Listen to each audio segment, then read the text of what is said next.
Ceci est une vidéo explicative de la série numéro 2, marché de la concurrence pure et parfaite.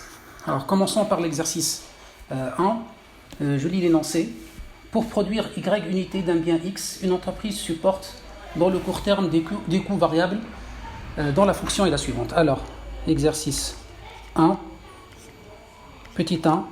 Alors, la fonction du coût variable est la suivante. 1 demi y au cube moins y carré plus 4y. Et le coût fixe, c'est 4. Première question, quelles sont les équations de fonction de coût moyen, coût marginal, coût variable moyen et coût fixe moyen? Alors commençons par le coût total tout d'abord. Alors le coût total, c'est 1 demi y au cube moins y carré plus 4y plus le coût fixe, c'est-à-dire plus 4. Ensuite, on peut calculer le coût moyen. Alors le coût moyen, c'est le coût total sur y. Ça donne 1 demi y carré moins y plus 4 sur y. Ensuite, le coût marginal, c'est égal la dérivée du coût total par rapport à y. Alors ça nous donne 1,5 y carré moins 2y plus 4. Ensuite, le coût variable moyen, c'est le coût variable sur y, c'est-à-dire cette fonction-là, on la divise par y, ça donne 0,5 y carré moins y plus 4. Enfin, le coût fixe moyen, c'est le coût fixe, c'est-à-dire 4 sur y. Voilà la première question. On passe maintenant à la deuxième question. Déterminer les niveaux de production où ces fonctions atteignent un minimum. Définir les seuils de fermeture et de rentabilité. C'est-à-dire ici, on va chercher le minimum du coût marginal, le minimum du coût variable moyen et le minimum du coût moyen. Alors, commençons tout d'abord par le minimum du coût marginal. Minimum du coût marginal tel que la dérivée du coût marginal par rapport à y est égale à 0. Alors ici, nous allons dériver la fonction du coût marginal par rapport à y, c'est-à-dire cette fonction-là. Alors ça nous donne 3y moins 2 égale 0. Ça nous donne ny est égal à 2 tiers. Alors ici, si on remplace 2 tiers dans la fonction du coût marginal, c'est-à-dire ici, on obtient coût marginal pour y égale 2 tiers. Tout calcul fait, c'est égal à 3,33. C'est-à-dire ici, si on dessine la fonction du coût marginal, on obtient un minimum qui est ici, 2 tiers, et ici 3,33. Alors comment démontrer que c'est un minimum?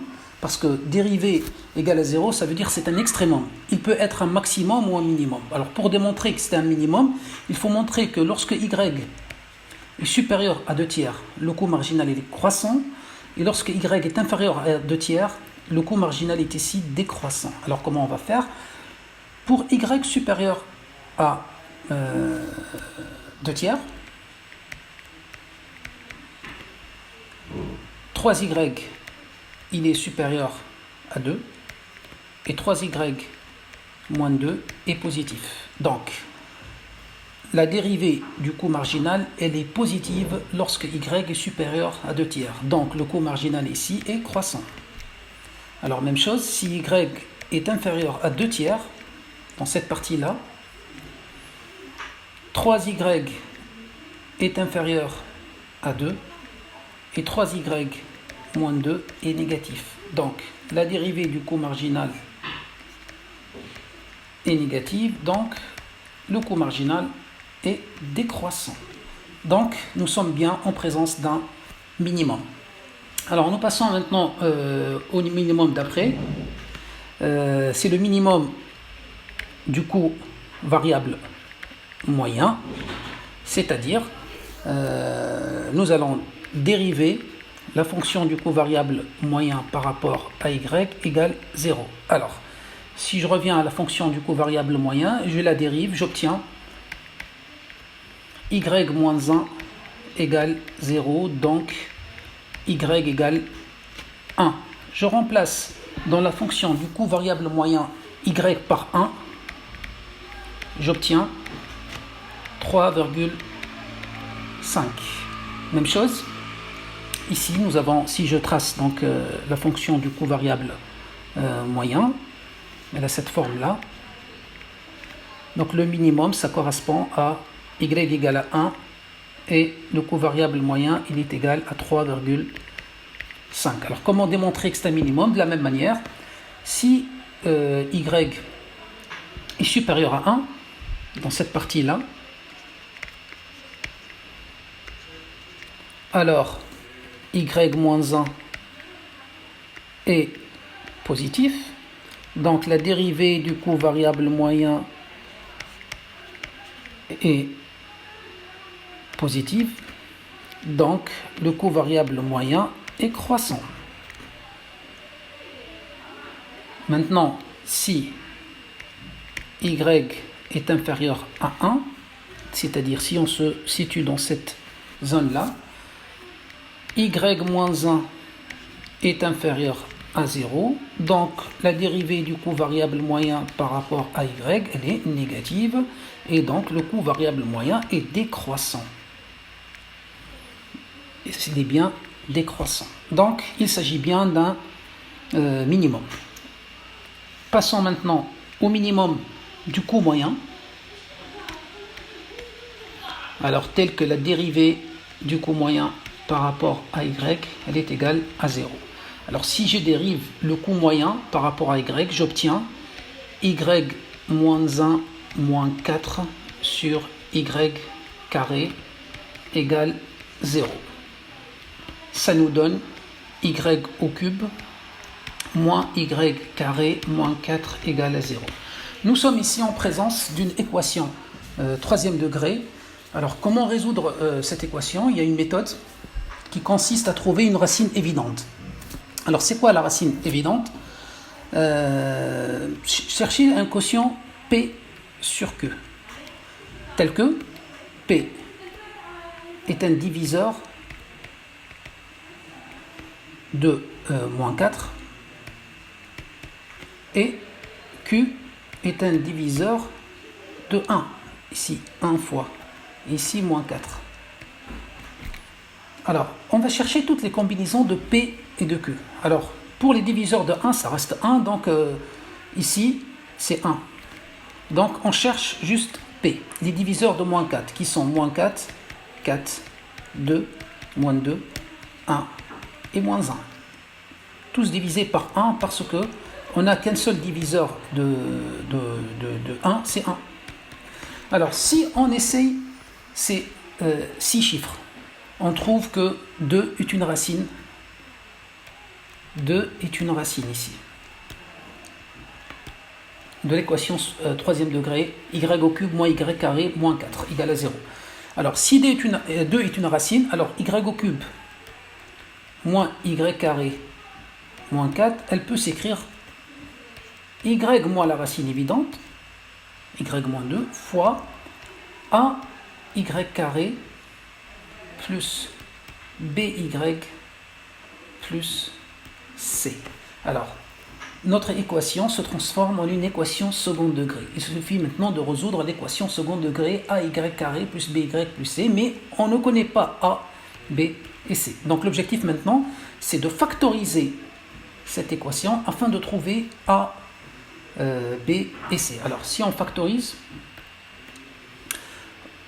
alors ça nous donne a y au cube plus by carré plus cy moins 2ay carré moins 2by moins 2c égale à 0.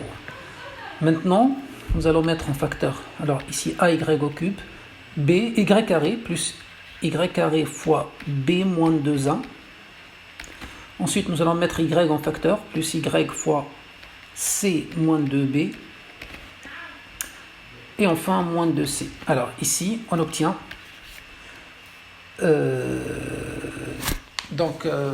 A, en fait, c'est égal à 1. Donc ici, A, c'est égal à 1. Et on a C moins 2B, c'est égal à 0 ici, d'après l'équation. Donc je rappelle l'équation. Alors l'équation, elle est y au cube ici. Alors y au cube moins y carré moins 4. Donc A égale à 1. Et ici, B moins 2A, c'est égal à moins 1. Et moins 2C, c'est égal à moins 4. Donc, ici, on peut dire que C, c'est égal à 2. Et ici, on peut déduire que B égale à 1. Voilà. Donc, A égale à 1, B égale à 1 et C égale 2. Alors, cette équation, donc, on peut la réécrire de la manière suivante. Alors, la dérivée du coût moyen par rapport à y, elle est égale y moins 2 fois, alors on replace a par 1, y carré, b par 1 plus y, et c par 2 plus 2. Et donc maintenant nous allons résoudre cette équation second degré. Donc la première racine c'est y égale, tout ça c'est égal à 0. Y égale à 2. Mais la deuxième équation, c'est une équation second degré qu'il faut résoudre. Alors nous allons chercher delta, qui est égal b carré moins 4ac, ça donne 1 moins 4 fois 1 fois 2. Ça donne un delta négatif, donc pas de racine. Donc en fait, il n'y a qu'une seule racine, c'est que y égale 2. Donc pour y égale à 2, on remplace dans la fonction du coût moyen y par 2, ça nous donne 6. Donc, si je trace la fonction du coût moyen, on obtient un extrémum ici. Donc, ici, y elle est égale à 2. Et le minimum du coût moyen, il est égal à 6. Alors, comment montrer que c'est un minimum? De la même manière, il faut étudier le signe de la dérivée. Alors, si nous sommes ici, c'est-à-dire si y est supérieur à 2. Alors, nous savons tous que y moins 2 ici, elle est positive. Reste l'équation y carré plus y plus 2. Alors, pour les équations second degré, dont delta est négatif, le signe de l'équation, c'est le signe de A. A, c'est-à-dire le chiffre qui est là, qui était ici 1. Donc, cette équation, elle est toujours positive parce que A, c'est 1 et A, c'est toujours 1, c'est positif. Donc, si y est positif, la première partie de l'équation, elle est positive et la deuxième partie de l'équation, elle est positive. Donc, la dérivée du coût moyen est positive. Donc, le coût moyen, il est croissant. Il est bien croissant ici. Alors, si y maintenant est inférieur à 2, si y est inférieur ici 2. Alors, si y est inférieur à 2, alors, y moins 2, elle est négative, mais y carré plus y plus 2, elle est toujours positive. Elle ne change pas de signe. Donc, en tout, la dérivée du coût moyen par rapport à y, elle est négative. Donc, le coût moyen, il est décroissant. Il est bien décroissant ici, lorsque y est inférieur à 2. Donc, décroissant lorsque y est inférieur à 2, croissant lorsque y est supérieur à 2. Donc, c'est bien ici, c'est un minimum. Voilà, on passe à la question 3. Alors,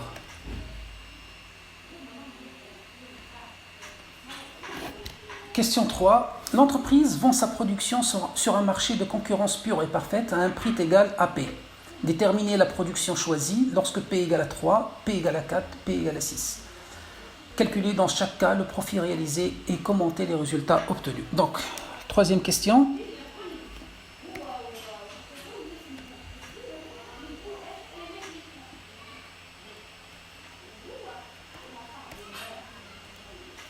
Troisième question.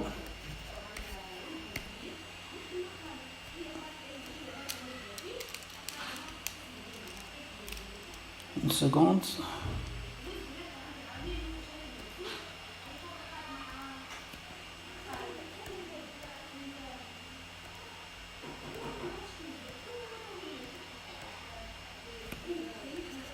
Troisième question alors.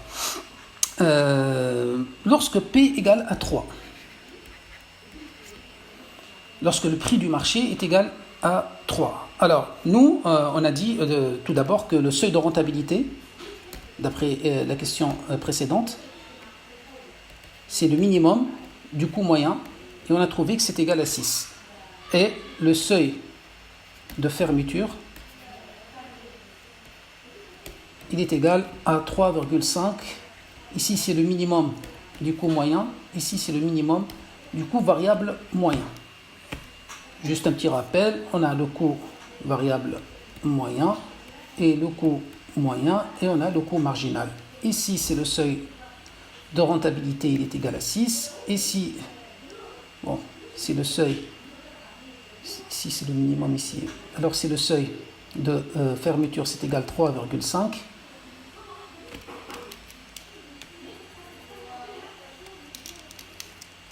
Alors ici, il faut mettre le minimum. Voilà. Ici, donc 3,5. Et supposons que le prix il est égal à 3, c'est-à-dire ici. Alors, le prix ici est inférieur au seuil de fermeture. Donc, l'entreprise, elle ne produit pas. Donc, ici, pour P égale à 3, Y est égal à 0. Car le prix est inférieur au seuil de fermeture. Alors ici, le profit, l'entreprise, elle ne produit pas, donc elle supporte juste des coûts fixes, c'est-à-dire le profit, il est égal à moins coût fixe, qui est égal à moins 4. Donc, si P est inférieur au seuil de fermeture, 3,5, on ne produit pas, et le profit, il est égal à moins coût fixe. Maintenant, si P égale à 4. Alors, c'est-à-dire quelque part ici, entre le seuil de fermeture et le seuil de rentabilité. L'entreprise, elle produit, même si son profit est négatif. Comment elle va déterminer la quantité? C'est en égalisant le prix au coût marginal. Elle détermine Y optimal. Alors, même si ici, le profit, il est négatif. L'entreprise, elle arrive à couvrir son coût variable, mais une partie seulement de son coût fixe. Donc le profit doit être négatif. Alors, comment déterminer Y? C'est simple. Coût marginal égale P. Le coût marginal, c'est égal 1,5 Y carré moins 2Y moins ou plus 4. C'est égal 4. Le prix. Alors ici, 1,5 Y carré moins 2Y est égal à 0. Donc, Y fois 1,5 Y moins 2 égale à 0, ce qui nous donne Y égale 4 tiers. Donc ici, l'entreprise, elle va produire 4 tiers. Le profit, donc c'est la recette totale moins le coût total, c'est-à-dire 4 tiers fois le prix, c'est 4, moins, on remplace dans la fonction du coût total Y par 4 tiers. Alors tout calcul fait, ça nous donne un profit égal moins 92 sur 27.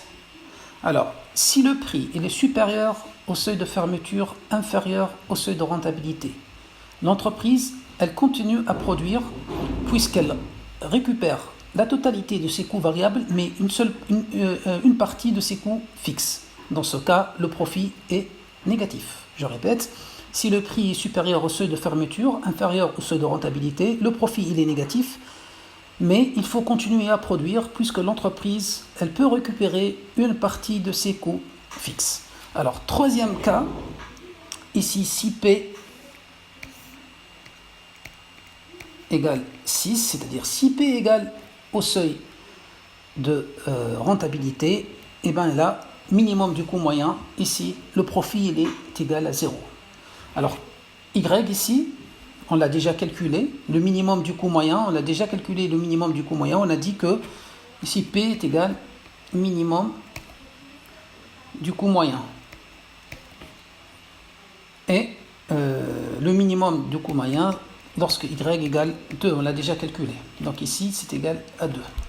Donc l'entreprise, elle va produire, lorsque prix égale à 6, l'entreprise, elle va produire 2 unités et le profit, il est égal à 0, puisque ici, le prix, il est égal au coût moyen. Donc, lorsque le prix égale seuil de rentabilité, le profit est égal à 0. Voilà. On passe maintenant à l'exercice 2.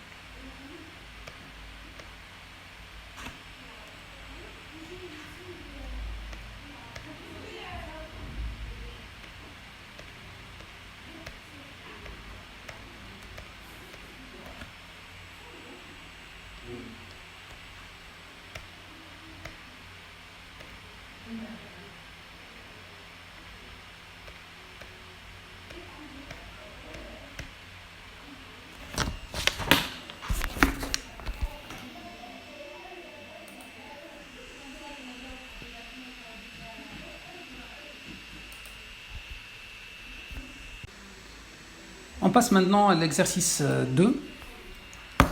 Alors je lis l'énoncé. Soit une entreprise qui produit un bien sur un marché de concurrence pure et parfaite, sa fonction d'offre individuelle est exprimée par la fonction suivante. Alors, fonction d'offre individuelle, c'est égal Q égale 4P moins 2 si P supérieur ou égal à 1,5. Alors, la demande globale sur le marché provient de 2 catégories de consommateurs. Donc la demande, elle provient de 2 catégories. Première catégorie, alors composée de 100 consommateurs, c'est D1 égale 10 moins P si P inférieur ou égal à 10. Ensuite, la deuxième catégorie, 100 consommateurs également, D2 ici, la demande, elle est égale à 9 moins 2P si P inférieur ou égal à 4,5. Alors, la question est la suivante. Trouver la fonction d'offre globale pour la branche constituée de 100 entreprises. Commençons tout d'abord par l'offre globale. Alors, pour l'offre globale, c'est simple. Alors, petit 1, offre globale, c'est 100 fois la quantité individuelle offerte. Alors, ça nous donne 100 fois donc 10, ça fait 400 plutôt, ça fait 400 ici, 400P moins 200 si P est supérieur ou égal à 1,5 et elle est égale à 0 sinon. Voilà. Ensuite, la fonction de demande globale. Alors, deuxième question, la demande globale. Alors, la demande globale, c'est simple. On a 2 fonctions de demande. Ça dépend du prix. Alors, pour un prix qui est supérieur à 4,5, inférieur à 10, il n'y a que les 100 premiers consommateurs qui demandent le bien. Donc, on va écrire ça. Alors, si ici, le prix il est supérieur strictement à 4,5, inférieur ou égal à 10. Alors, si le prix il est strictement supérieur à 4,5, inférieur à 10, alors il n'y a que la première partie de consommateurs qui demande le bien. C'est-à-dire la demande, elle est égale 100 fois 10 moins P. Alors, si P, maintenant, est inférieur ou égal à 4,5.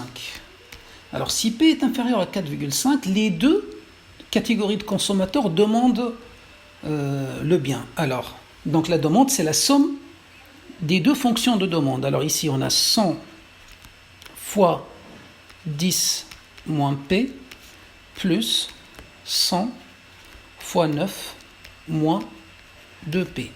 Alors maintenant, si P est supérieur strictement à 10, la demande elle est égale à 0. Aucune catégorie de consommateurs ne demande le bien si le prix dépasse 10. Alors je récapitule. Si le prix dépasse 10, il n'y a aucune demande. Si le prix il est entre 10 et 4,5, il y a la première catégorie qui demande le bien. Mais si le prix il est inférieur ou égal à 4,5, les deux catégories de demandeurs demandent le bien. Alors on peut donc réécrire de la manière suivante la fonction de demande globale. Alors demande globale, elle est égale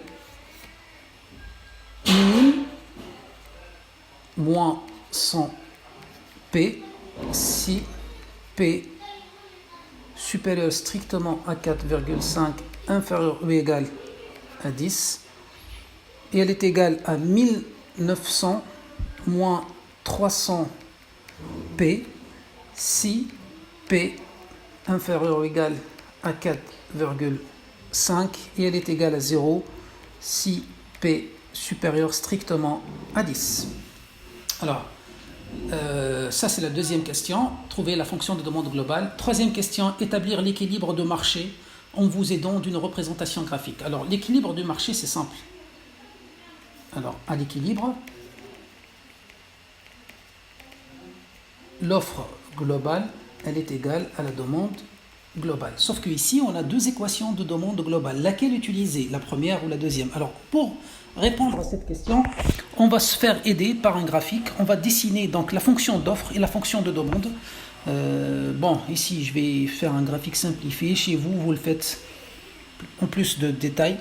Alors, la fonction, commençons tout d'abord par la fonction de demande. Alors ici, nous avons la quantité et ici le prix. Alors ici, on a un prix maximum pour la demande, c'est 10. Au-delà de 10, il n'y a plus de demande. Et on a ici 4,5, le minimum pour la première partie ici. Donc entre 10 et 4,5, on va la dessiner. Donc 4,5 ici. Ça va devenir quelque part ici. Alors ici 4,5. Donc la première partie de la demande, c'est, alors disons là.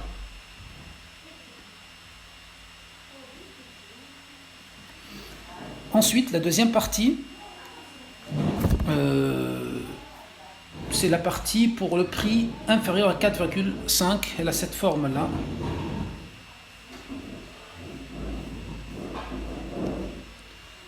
Voilà, donc...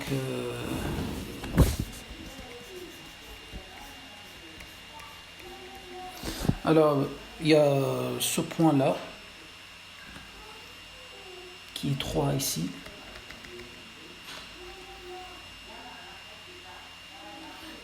Ici, 1,5, on va dessiner maintenant 0,5. On va dessiner la fonction d'offre qui a cette forme-là. Elle commence par 0,5 parce qu'elle est définie pour un prix supérieur à 0,5. Moins de 0,5, il n'y a plus d'offre. Voilà.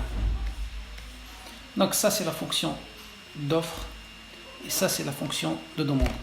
On remarque bien dans le graphique qu'il y a intersection entre l'offre et la demande dans la deuxième partie de la fonction de demande globale, c'est-à-dire ici, lorsque le prix est inférieur à 4,5. Donc, j'interprète. Alors, d'après la représentation graphique, le prix d'équilibre est inférieur à 4,5. La courbe de demande coupe la courbe d'offre dans la deuxième partie de cette dernière. On utilisera donc la deuxième formule de la fonction de demande. Je répète, d'après la représentation graphique, le prix d'équilibre est inférieur à 4,5. La courbe de demande coupe la courbe d'offre dans la deuxième partie de cette dernière. On utilisera donc la deuxième formule de la fonction de demande. Donc ici, offre globale égale demande globale. Alors l'offre globale c'est 400 P moins 200 égale à la demande globale qui est 1900 moins 300 P ça fait 700p égale 2100. Donc P étoile, P d'équilibre, prix d'équilibre est égal à 3. Ici 3. Et je remplace P égale à 3 soit dans la fonction d'offre globale, soit dans la fonction de demande globale, et j'obtiens la quantité étoile d'équilibre. C'est égal normalement 1000. Donc en remplaçant, on trouve 1000. Donc ici, quelque part, il y a 1000. Voilà.